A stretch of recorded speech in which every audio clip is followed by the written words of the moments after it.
Hey, everybody, and welcome back to the Cinephile. This week, we are talking about 2006's Glory Road.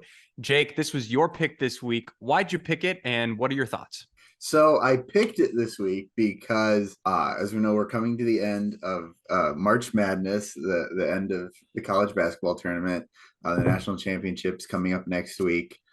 So I felt like, as two good old boys from Indiana, we had to do at least one movie about basketball. Um, Absolutely. And everybody thought we'd pick Hoosiers, and they were wrong. I had to pick this movie because this one, Hoosiers is an excellent movie, but this one specifically is about college basketball. And I just love this movie so much. I watched this movie as a kid. My dad introduced me to it. I want to say I was probably like 10, maybe. Mhm. I remember watching this in our little portable DVD player in the back of the van on road trips and everything. But this is such a good movie. I love it so much. Not a lot of people have heard about it. Yeah. It's really kind of under the radar. Um, the director James Gartner. This is his only feature film that he directed. He produced one other movie, and that's Did it literally his just... that's his only IMDb credit. He makes commercials. Um, Okay. he he's Okay. he's he's won some DGA awards, which I didn't know DGA gave. Commercial awards. Yeah, Hmm. Um, so he's actually, I was doing I looked him up before we started this, and he graduated from Ferris State University, which is up in Big Rapids, Michigan, small division two school, I believe. Ferris State? I think so, yeah. Yeah. So anyways, but yeah, this is his only movie he's directed thus far, and it's just, it, it's so I have so many thoughts about this because it's so unpretentious, right? It's Hmm. purely, it's like, let's just go out and make a good movie. It's a great story to begin with. It's based on a true story, obviously. The Yeah.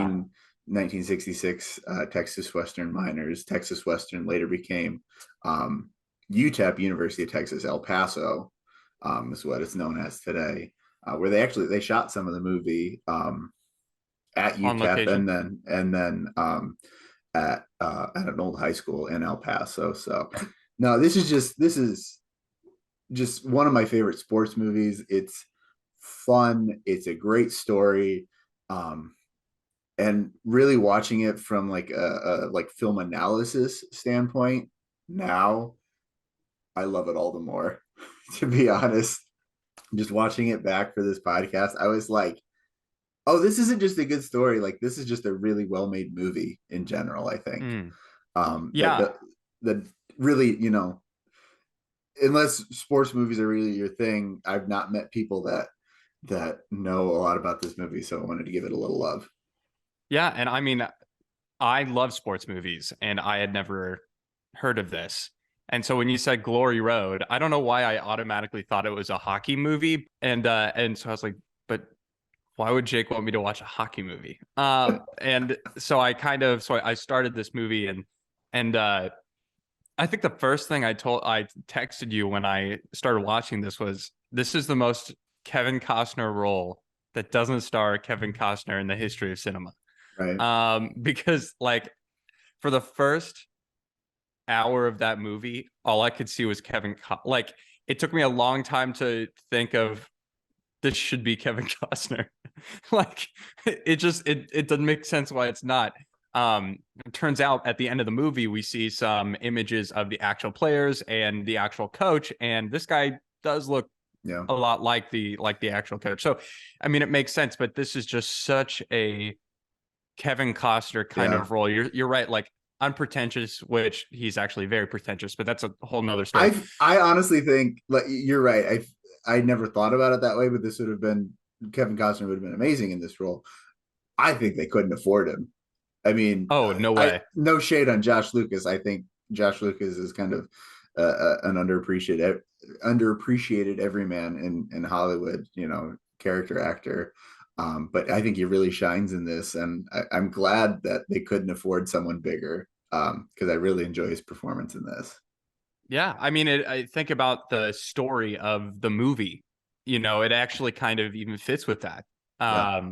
That it's this underdog team. Um, this is obviously a production that didn't have a ton of money Yeah. behind it, so it's almost underdog, if you will. With 2006, I mean, I looked up the box office, and it didn't crack 50 million global, which doesn't really surprise me. And as I pull it up here, it only garnered 42 42 million total, and its opening was 13 and a half. And one of the reasons why, as we kind of talk about the box office, especially with sports movies, they're very regional. Mhm. So, for instance, basketball, NCAA men's basketball, not a lot of different places are going to care. So we have Germany, New Zealand, and Australia are the only other places this was ever released. Um, and Australia it was released almost half a year afterward, and New Zealand, which Mhm. is like Australia light. But except if you're from there, I'm sure you probably don't want to be considered Australia light. So never mind. Um, Oh my. it's like Coors and Coors Light. Australia's Coors and New Zealand is Coors Light. Australia is the banquet beer, and New Zealand has all the commercials. Um, I don't know. I need to put down the shovel because I'm obviously digging a massive Yeah. hole right now. But yeah. So I mean, this movie, I had never heard of it. Like we said in the opening, Jake, you've said a lot of people haven't heard of it before. It kind of makes sense when it only made $42 million worldwide. This is 2006, so this movie is what? I have to do math. 17? 17 years 17 old? years old. Yeah, 17 years old. Who can do math the fastest? Not me. I, Not I'm not very good not either. me. I haven't taken a math class since high school. I had to But we had a party at my apartment last night, and someone asked for a TI thanks for the invite, by 84, the way. whatever. Someone asked for a Happy birthday, T. Tanner C. It Yes, was it was Tanner and Cole's birthday. shout out to my roommate Tanner and his twin brother Cole. Happy birthday to both of them. Legends. Legends. Anyway, someone asked for a TI 84 calculator, and I was like, I think I still have mine here somewhere, and I had to dig it out, and the batteries were dead. And I was like, yeah, that makes sense because I haven't used it in like 5 or 6 years. I took the one required math class in college, I didn't and even have to take that. really, I didn't even need a graphing calculator for that. I could have used the calculator on my phone.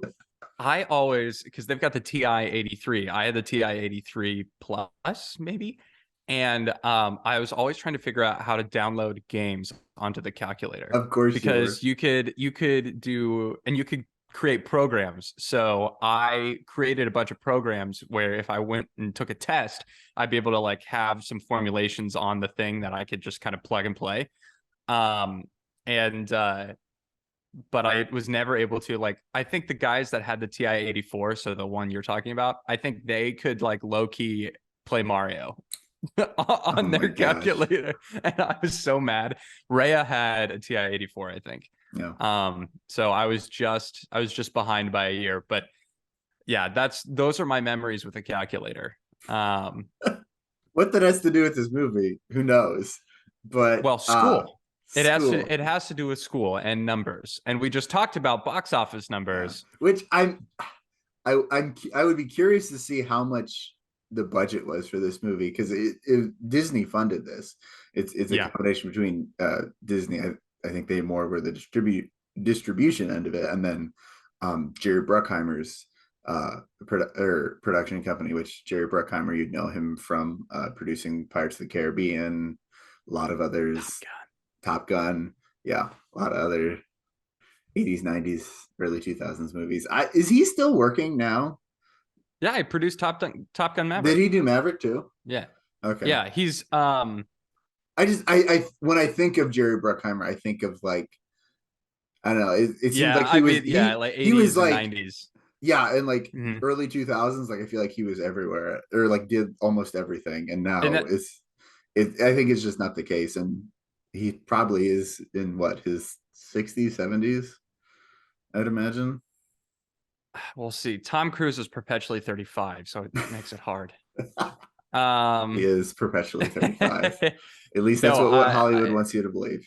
yeah, I think he's probably pushing 70, if Yeah. not 70. So But yeah, you're right. This is distributed by Walt Disney Studios. you can And watch it on Disney Plus if you want to go watch it. yeah, and you can. But what other do you have any other kind of fun facts? Like I said, Um, you love this movie. I So love this movie so much.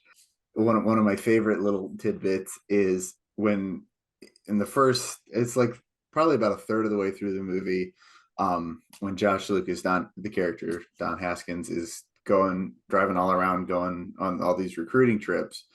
The old guy that asks if he wants his car filled up with gas, that's the mhm, real Don Haskins. That's the real life coach. He had a that's cool. cameo in that, which I think is neat. It's always fun. And um, going off that, like the real Don Haskins was heavily involved in the production of it. Like he was on set, he ran like some of the pre-production practices, teaching these guys how to play basketball. Okay, that's dope.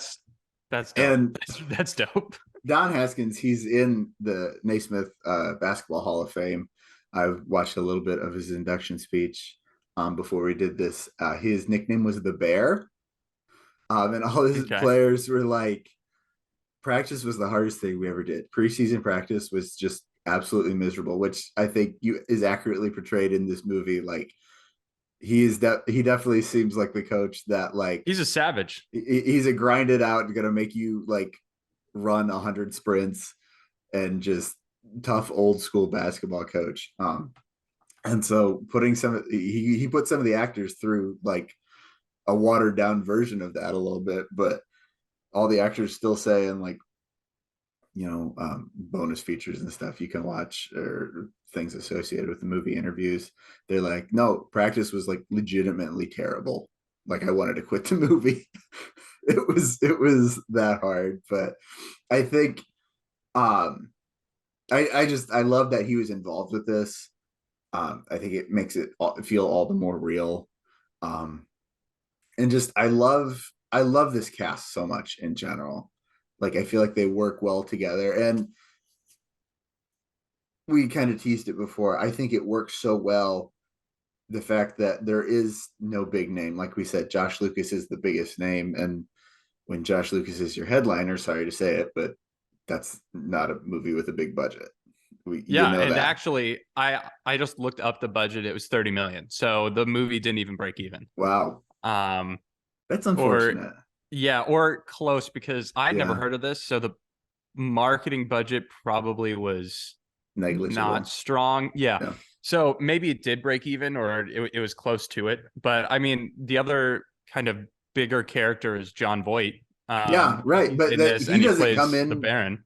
Yeah, Adolph Rupp, but he doesn't even come in till the last third of the movie. I Yeah. mean, I would be surprised if his screen time totals more than 15 minutes because on a 2 hour movie. Um, I think this movie, it also stars Emily Deschanel, mhm. who she's in Bones, and she's the older sister of Zoe Deschanel. Okay. Um, but even her part in this, I was like, okay, so she's probably gonna. I mean, she's a bigger named actress, and Josh Lucas, you don't really hear of his name much. I was like, okay, maybe the wife's going to be involved in this too. And I mean, she wasn't hugely involved, but I think the scene that said a lot about her as the wife of Josh Lucas's character is where they were at this like kind of gala event and all the other women were just trashing on him Hmm. and what they did. Because basically, if you haven't seen the movie, and you really should go see this movie, Yeah. it's a good. Go to Disney Plus and check it out. Um, Basically, this is about the first uh all black national championship and NCAA team. Yeah. Yeah. Or the 19. first, yeah. I mean, it's the first Yeah. team to even play all 1966. black players. Which looking, kind of looking in, preparing for this, I was looking up, like trying to find like when the first black player was in college basketball. And really, black players had been around in the NCAA really since like the 30s and 40s. And Right. even there's some records earlier than that. But there wasn't a lot of black players in the NCAA. You saw a couple on teams here and there, but this team they went out and got 7 black players, which was Right. unheard of. And there's the scene at the bar when they first go out and start recruiting.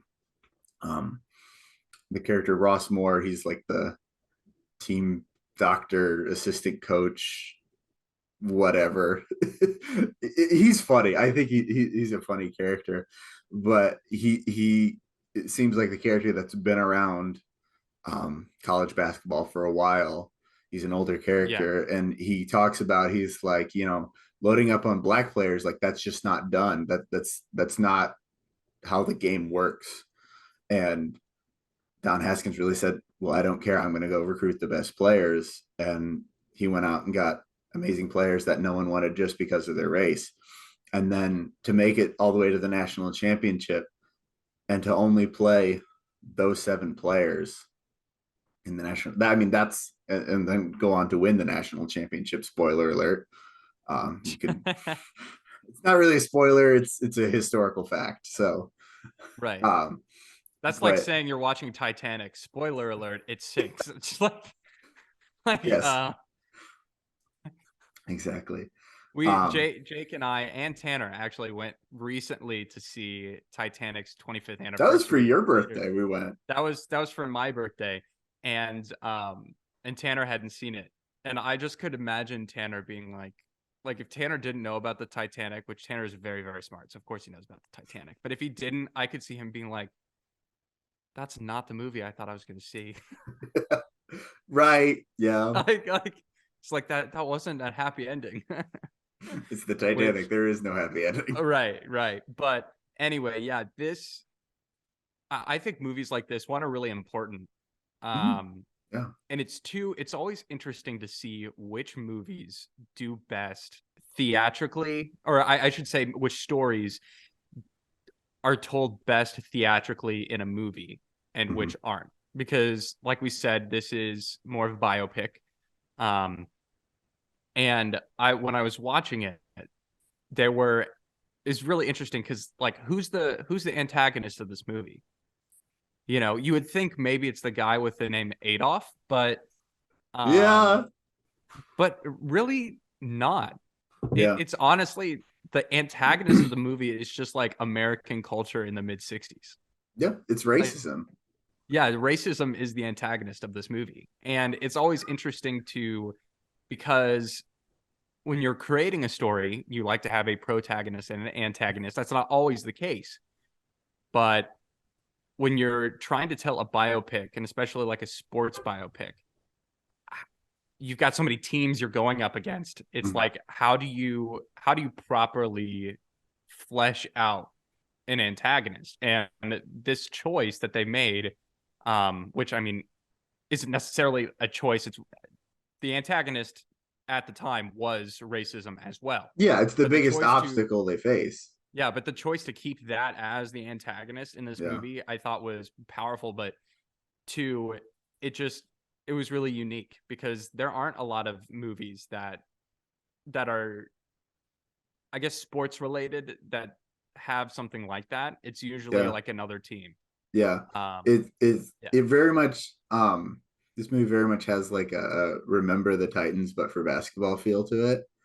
Um and like you could say, like, yes, it's a movie about racism in sports and breaking down racial barriers and equality and all that stuff. And it seems easy, but the way it tells the story, I think, and the way these characters flow and bond and change over time, um, I think is something, you're right, you don't see in a lot of other sports movies. The obstacle in sports movies is usually, um, you see a lot of underdog stories, which this is an underdog story.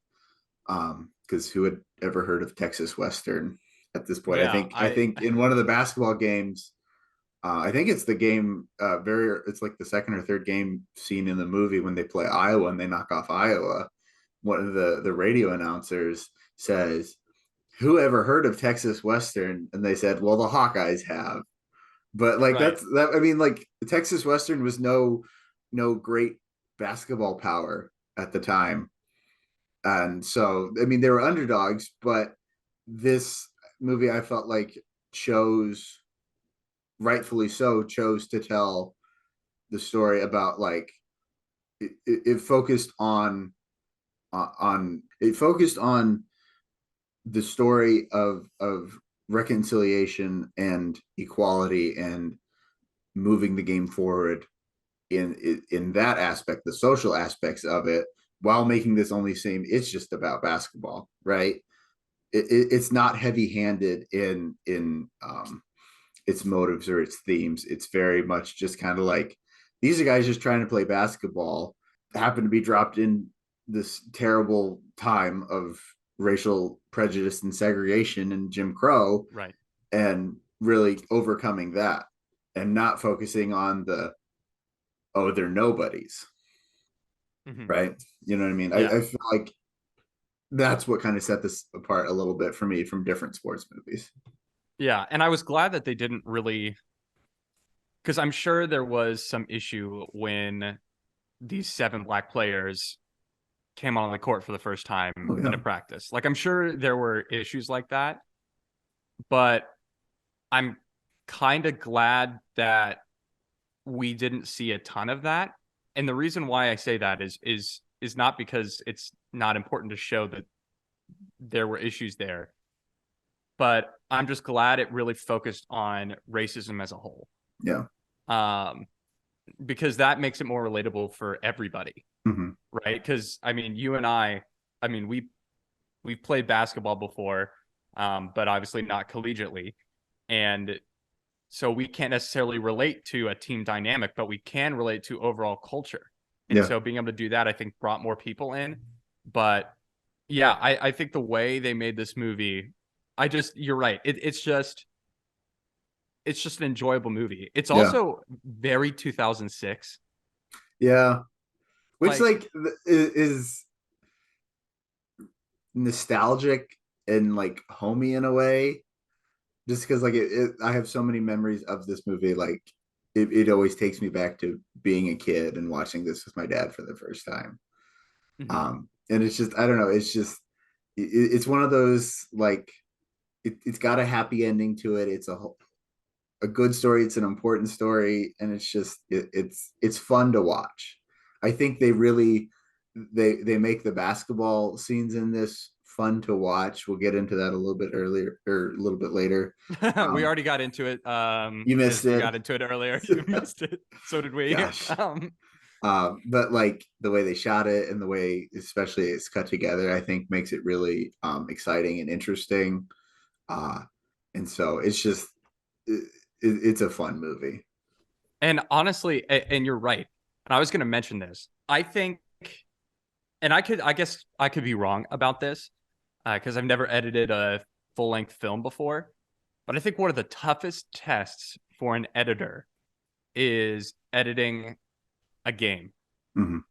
like especially basketball, something like really fast paced. I mean, football is the same way, but when you have a movie where you're watching, because you could have the choice to essentially do what a lot of high schools do and just have one big shot from coast to coast and do it that way. But the way in which they brought the camera in and had the different angles and the quick cuts Mm-hmm. really made it feel like you were watching it.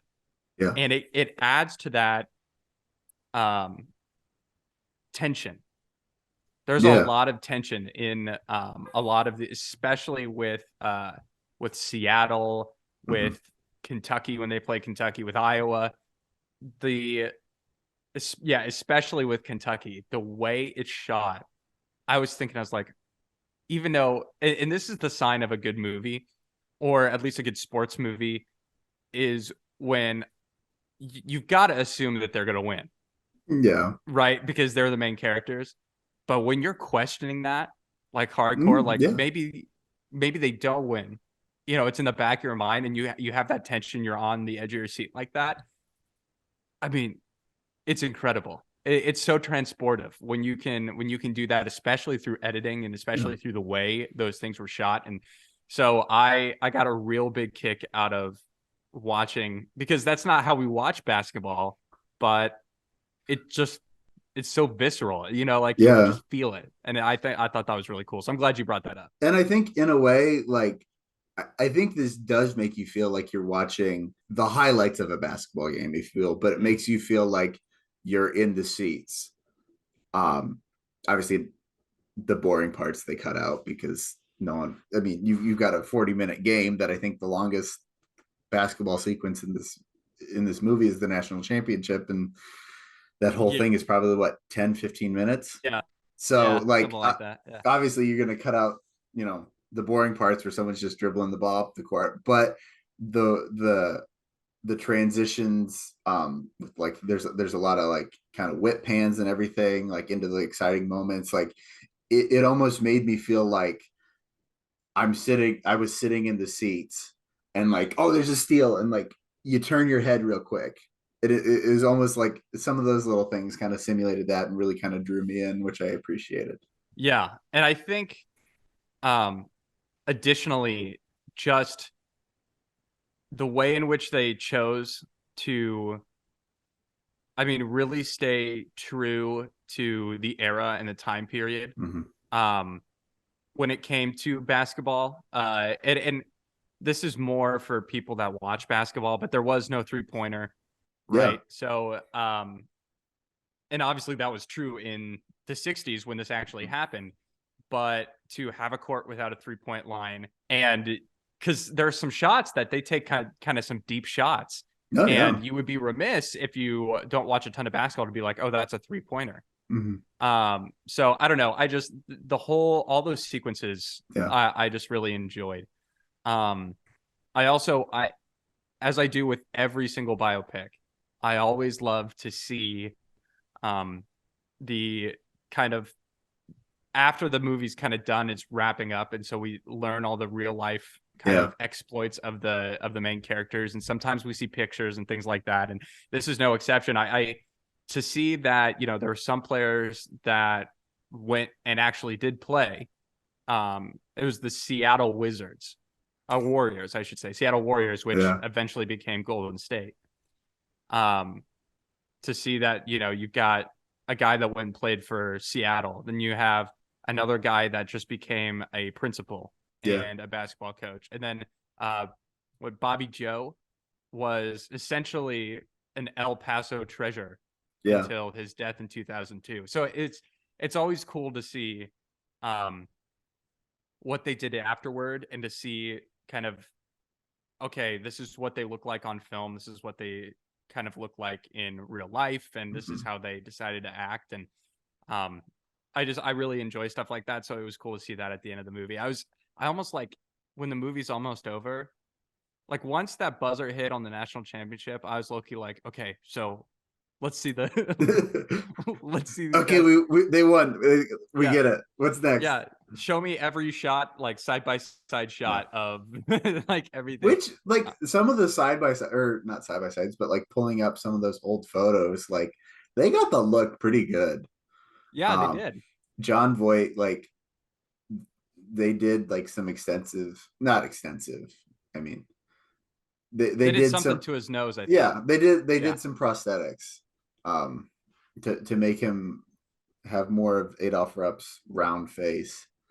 Um, But it was and I think, almost like minimalistic prosthetics to where you're like, okay, I know this is like Kirkland brand John Voight. Like I know yeah, it's John Voight, but that doesn't look right. But also maybe it is John Voight and I just yeah, didn't notice it. Maybe he just, gained a few pounds. yeah. Like it just the way in which because I literally throughout the whole national championship, I was like, he's gotta have a fake nose. He's And gotta have a fake he has, nose. I'm sure he has a fake nose. Yeah, yeah. It's so I kept looking at his nose, watching this movie. I was like, he's got to have a fake nose. He's got to have a fake Yeah. nose. Which Um, you said it looks like he put on a few pounds. I think obviously it's the 60s, so skinny ties were in, but like the Yeah, fact that no one's tie like went all the way down to their belt buckle, and it's these like really skinny ties, and like when everyone takes off their jackets, I'm like, this is just not a good look for anyone. I agree. I agree. Like, And it's yeah, you're not in prep school. It's not no. like, this ain't Harry Potter where they purposely kind of did their ties stupidly Yeah. at points because it didn't matter because they had a sweater vest over them. No, you just like, Which like was like very on brand for the 60s. Like I look at pictures okay, it of is. my grandparents and Okay. both my grandpas. Like, I mean, I have some of my grandpa's old ties after he passed, and like they're like the old one, the real old ones are all like real skinny and everything, and it's like you I guess it wasn't the style to like wear it like all the way down to your belt buckle like you're supposed to. Right, right. Yeah. I um I like my grandpa had so many ties, and so I got a couple of them. And he never really had skinny ties, but skinny ties in the '60s were a choice. Like they're a move Yeah, for which real. Like skinny ties have kind of come back. I I think know. if you have the right build, you can pull it off now. My big hooking frame, I don't really pull off a skinny tie well. It makes me look bigger than I am. So kudos to the guys who can pull off a skinny tie. Right, right. And also kudos to the guys. This has nothing to do with anything that can take a regular tie and make it a bow tie. What? Yeah. When I was in high school, there's this guy Matt Surf, and I think he's a lawyer now, or almost a lawyer. But in high school, when we would kind of dress up for show choir things and things like that, he would have a tie, a regular tie, but he would tie it and it would be a bow tie. Like, I couldn't tell you how he did it. I've always thought about trying to do it, and then I was like, I don't really want to ruin my tie, and I don't think it ruined his tie, but um, yeah, That that feels can like a happen. Yeah, that feels like a cheat code that it, shouldn't be a thing, yeah, but it I is. think that was a life hack, and that was like before life hacks were a thing. That was Yeah. just like you being big brain. And nowadays you have whole channels that are like life hacks and like 5 tips. And you're like, this is nobody's ever going to do this. This is stupid. Yeah. No, Or like they're there all there are very not up. 30 there are not 30 uses for a Yeah. toilet paper roll. I'm sorry. Or like their life hacks, like top three are like, yeah, no, duh. Like You're like, yeah, that's how it works. I've Like, known that since I was 10. yeah, yeah. And some life hacks, and then we'll get on afterward. Some life hacks are like, first you put the milk in the bowl, then you put the cereal. You're like, no, that's a crime. That you will go to That prison is for that. That's asking for federal a prison. disaster. Yeah, that is a disaster. Never do that. Please. No, If you do that, you're wrong. you You're are wrong. wrong. It's you're wrong. Now is the time in our show where we talk about our rose, bud, and thorn. Jake, since this is your pick this week, what's your rose, bud, and thorn? So when I was watching this, the last like 30 minutes, my roommate Tanner came home from his internship job, whatever have you. He's in grad school, so he's Came home from being a legend. yes, put it that way. Anyway, so we sat down and watched the last of it, and I'm sitting there on the couch with my legal pad that I take notes on. I've got my one sheet of notes, and I always write down at the bottom Rosebud Thorn, and I'm going through trying to fill this out. And I said, I looked at him, I said, you know what? And I texted you this too. I love this movie so much. There are no buds and thorns. Or thorns. We're just doing three roses. So my first rose, we've talked about it already, but the ensemble cast, they mesh so well together, and the players really feel like a team in this, which doesn't always happen in sports movies, I think.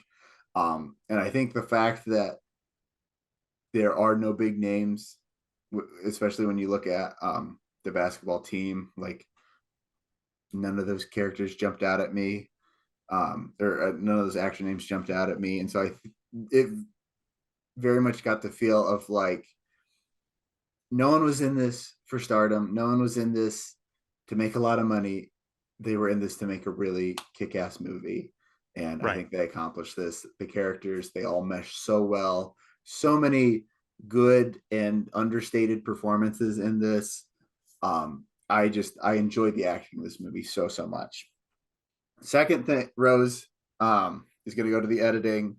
I think it really, it's really creative, and it really is exciting for the basketball sequences. It really makes you feel like you're part of the game and lets you feel excited. Right? It brings you in. It draws you in. It makes you want to keep watching. And then the third is going to be the soundtrack. I love the soundtrack on this movie so much. I mean, all these songs are just like iconic, right? I mean, from you got Stevie Wonder from like the beginning of the movie, and then um there's so many good R&B cuts on this. It's so good. And then the one of my favorite scenes, and the music always reminds me of this, is when Harry Flournoy is flunking geology, and Don Haskins calls him in his office. It's like, get your grades up, or we're gonna have to cut you. And then you hear this Mahalia Jackson, on my way to Canaan land, and Harry Flournoy's mom shows up and goes to geology class with him, and the teacher's just like, who can tell me this thing? Yes, ma'am. My son Harry can. And just like interrupts the whole class to like mother her child and to be like, you're not gonna flunk out of college, so help me God. um but the music is so good in this. It's just those the ensemble cast, the edit, and the soundtrack, the things I've always loved about this movie. I think even before I was a film nerd, uh before I really got into filmmaking, these were things that I've always enjoyed as I watch this.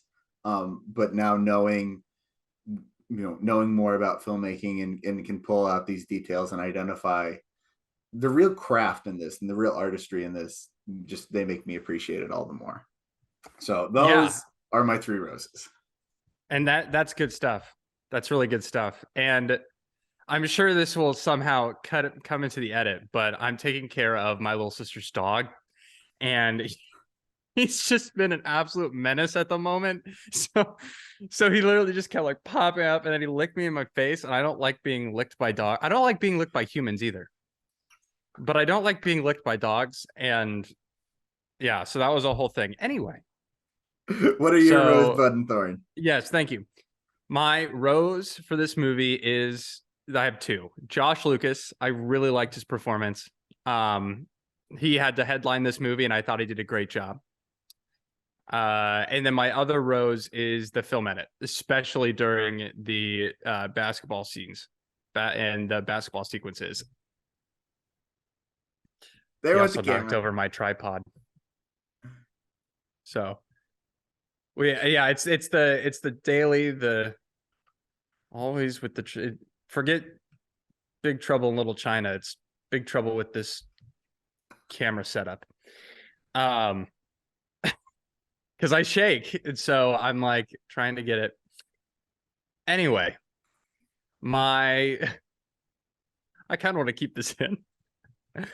My bud is, if I'm being honest, I think with another director, this movie actually could be a lot better. Like it's a good movie, but I just kind of had that feeling of, okay, this is not a big name director, or this is a director that doesn't have a lot of credits. Because there are good sequences in it, but overall, I really did feel like it could have been handled even better with a better director, and that's no shame on the director. Yeah. But I don't know. Each director has a little bit of a different styling to Hmm. it. And I don't have a thorn. I really don't. I thought um, this was like a great movie. I mean, it really was. It's not something that's going to win an Oscar, but not every movie needs to win an Oscar. Right. And that doesn't, what makes a movie good, one, is subjective. All film is subjective. But what makes a movie good is just a good story. Mm-hmm. And sometimes that story is Oscar worthy, and sometimes it's a popcorn flick. And this one I'd say is leaning more towards Oscar worthy, but I don't think it is. Yeah. Um, but I don't think it's a popcorn flick. But I really did like that. I had never heard of this, and then Jake's like, "Hey, we should watch Glory Road." I was like, "The hockey movie." He said, "No, you idiot, the basketball movie." So now I want to hear, Jake, what are your who do you think I am? So this I'm basing this a little bit off of look. Um, but If you say Togo John Voight, I'm hanging up. I can't even hang up because no this is a Zoom call and I'm hanging up. no, I'm not gonna say John Voight. Togo Riley, he's one of the white players on the team. He's got the big glasses, not the tall guy. He's the shorter one. He's the one that I know which one you're talking he about. pulls him out to demonstrate the layup, and then they make fun of him for being like all like nerdy and like they're like Neville Shed's just like, but like I don't know, he's quiet, but there's something inherently charming about that character. Um, the glasses look obviously kind of reminded me of you. Um, I don't know. It's there's not a lot of intangibles I have to say that remind me. It's just I was watching this movie and I was like, that's Ben. That's Ben. Because you would be the one that when you got called on in basketball practice to demonstrate a layup, perfect form. I mean, what do they always say? String from your elbow to your knee, perfect layup form. Yeah, Textbook. Reggie Miller, Yeah. legend. I appreciate that. I will say I was never the best at form. I could tell you what the form should be, but that doesn't mean I was always good at doing it. For you, who is the person that I mentioned before we started that I asked what his name was? I couldn't remember. Willie Cager. Willie Cager. I think you're Willie Cager, Right? The one with the enlarged heart. the one with the large heart. And it's Yeah. not because I didn't think of that. It's not because of the heart part. Yeah. It's because even when he was sidelined, he was still there for the team. Like he wanted to play, but even when he couldn't play, he was still there for the team. And we saw him give that prayer right before, was that the Yeah, national before the national championship? Or championship. yeah. Yeah. And so we saw him give that prayer. And that just reminded me of you because sometimes you're in the background, but you're always a massive team player and you always care about what the other people do as well. And that I think that is an intangible. You don't look like him, but Thank you. yeah, he's taller than you. Yeah. So yeah, but ultimately, I think that's the guy I would go with. Um, Well, thank you. I always feel a little bit guilty when you get to the segment because I feel like almost all my picks, like I somehow roast you a little bit, and then you have like these nice like character things to say about like me as and I'm just you here okay, like I picked this guy because you're nerdy and have glasses. and and you know this because you've known me for so long. But for people that don't, I I'm a really good bullshitter. And I'm not saying that my choices are like I'm not saying that that's what my choices Yeah. were, but what I am saying is that I am really good at on the fly coming up with putting two and two together. Yeah. And if I'm being honest, a lot of times when we watch these movies, I watch the whole movie and then I don't think about who the character would be. And then like 5 minutes before this, then I pick out a character. So you're talking to me about, like I didn't think about it for a long period of time. It's okay. But no, I agree with what I said. Yeah. And yeah, so I would go with that guy. And his mom's a legend too. She's like, Yes. let him play. He goes, but ma'am, she goes, let him play. It's like, yes, mother. and they needed him in the national championship after Harry Flournoy gets hurt in the first half.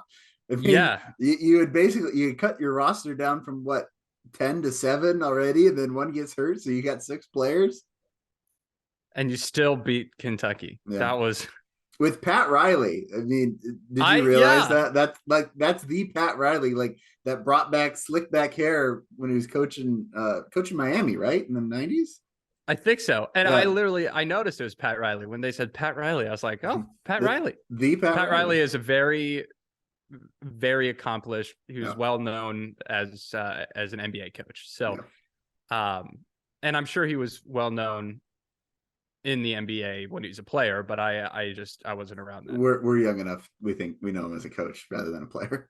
Yeah, yeah. So kind of like Larry Bird. Yeah. Um, anyway, so now is the time where we talk about our final thoughts. Jake, what are Yeah. your final thoughts on this movie? Final thoughts.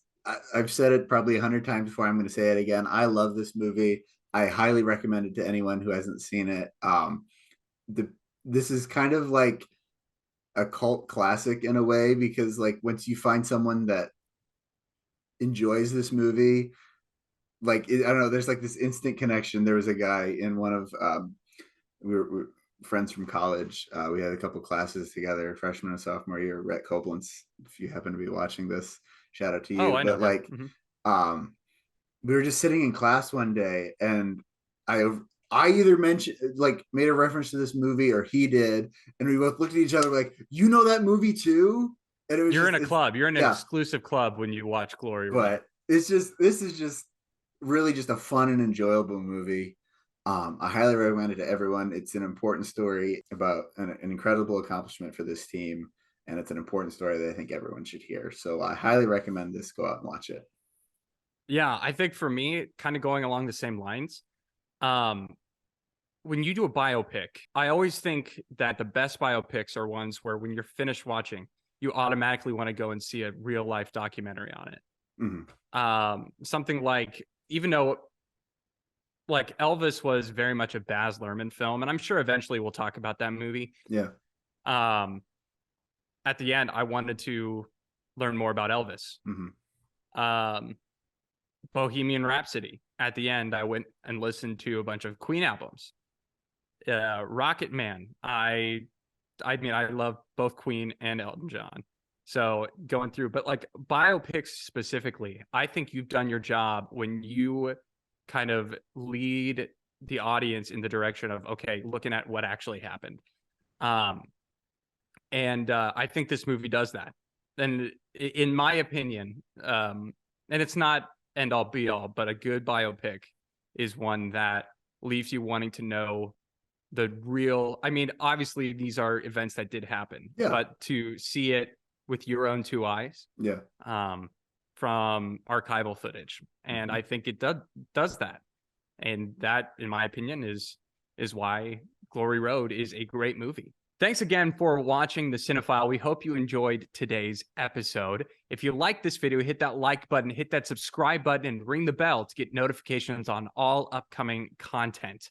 Next week, we are going to be talking about Cecil B. DeMille's The Ten Commandments. This is in line with Easter's coming up, and Jake and I both love this movie. I used to have it, Jake. I used to have this on VHS, and it was a 2-tape VHS.